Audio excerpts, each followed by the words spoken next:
તાલુકાના સાપકડા ગામે high tension power લાઇનના કામને લઈને ખેડૂતોએ વિરોધ કર્યો છે. કથિત રીતે પાવરગ્રીડ કંપનીએ પૂરતું વળતર ચૂકવ્યા વગર જ કામ શરૂ કર્યાનો ખેડૂતોનો આક્ષેપ છે. મોટી સંખ્યામાં ખેડૂતો એકઠા થઈ કામ બંધ કરાવી ઉગ્ર વિરોધ નોંધાવ્યો હતો. હળવદથી વટામણ સુધી પસાર થનારી હાઈટેન્શન લાઇનનું કામ હાલ સાપકડા ગામની સીમમાં ચાલી રહ્યું છે. ખેડૂતોના આક્ષેપ મુજબ કંપની દ્વારા ખેતરોમાંથી લાઇન પસાર કરતી વખતે ઊભા લસણ તેમજ અન્ય બાગાયતી પાકોને ભારે નુકસાન પહોંચાડવામાં આવ્યું છે. ખેડૂતોનું કહેવું છે કે કંપનીએ અગાઉ લેખિતમાં વળતર ચૂકવવાની બાંહેધરી આપી હતી, પરંતુ આજ દિન સુધી પૂરતું વળતર ચૂકવાયું નથી. તેમ છતાં કંપની દ્વારા કામ ચાલુ રાખવામાં આવતા ખેડૂતોમાં રોષ ભભૂકી ઉઠ્યો હતો અને સ્થળ પર પહોંચીને કામ અટકાવાયું હતું.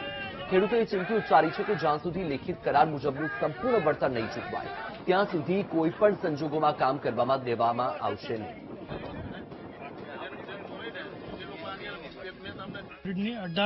18 પોલ આવે છે, એક લાઈન નીકળે છે 765 kV.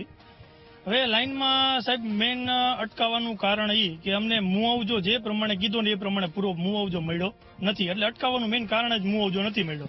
હવે નથી મળ્યો તો શું કારણે નથી મળ્યો? તો કે આવડા કંપનીવાળા એમ કે છે કે ભાઈ અમે તમને પૈસા નાખી દીધા, કે 40% પોલના નાખ્યા, તમને જે પાક નુકસાનીના નાખ્યા, તો બાગાયતનો કાંઈ પણ રૂપિયો નાખ્યો નથી અમને, બરોબર? તો બાગાયતના પૈસા ચૂકવો, 18 પોલના પહેલા પૈસા ચૂકવો, પછી કામ કરવાની કોઈને ના નથી. પાવરગ્રીડની કંપની જ્યારે લાઈન ઉભો કરવા આવી પોલ ગાળવા, ત્યારે મારી ખેતરમાં લાઈન પાવરગ્રીડના મશીનથી તૂટી ગઈ. આખું ખેતર આ પાણીથી ભરી દીધું. સાહેબને બોલાવ્યો એટલે સાહેબે એમ કીધું કે તમને આખા ખેતરનું વળતર હું અપાવીશ, કંઈ મને લખીને આપ્યું નહીં. અને હવે એમને કામ કરવા દો, તમને પૈસા આપીશ. હવે લોકો આટલો પોલ ઉભો કર્યો, કંઈ બિલ નહીં, કંઈ મને કંઈ આપ્યું નથી.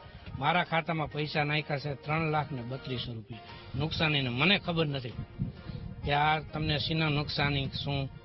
અને 2,41,000 પોલના 40% લેખે નાખ્યા. હવે આ લોકો ના પાડે અને પોલીસથી બળજબરીથી કામ કરાવવા માંગે. હળવદના અધિકારી નાયબ મામલતદાર ગઢવી સાહેબ આવી અને 1 થી 18 થાંભલાનું વળતર જ્યાં સુધી પૂરેપૂરું ફાઉન્ડેશનનું ન ચૂકવે ત્યાં સુધી કામ અમે નહીં કરી, એવું અમે ખેડૂતોએ બધે રજૂઆત કરી. તો ગઢવી સાહેબે અમારી વાત સાંભળી છે અને એવી બાંહેધરી આપી છે કે તમને પ્રાંત અધિકારીમાં ધાર્મિક ડોબરિયા સાહેબમાં બોલાવી અને 1 થી 18 વ્યક્તિને ફાઉન્ડેશનનું પૂરેપૂરું રકમ નહીં મળે ત્યાં સુધી કોઈ પણ સાપકડા ગામની અંદર કામ કરવા અમે નહીં આવી. મોરબીના જેતપર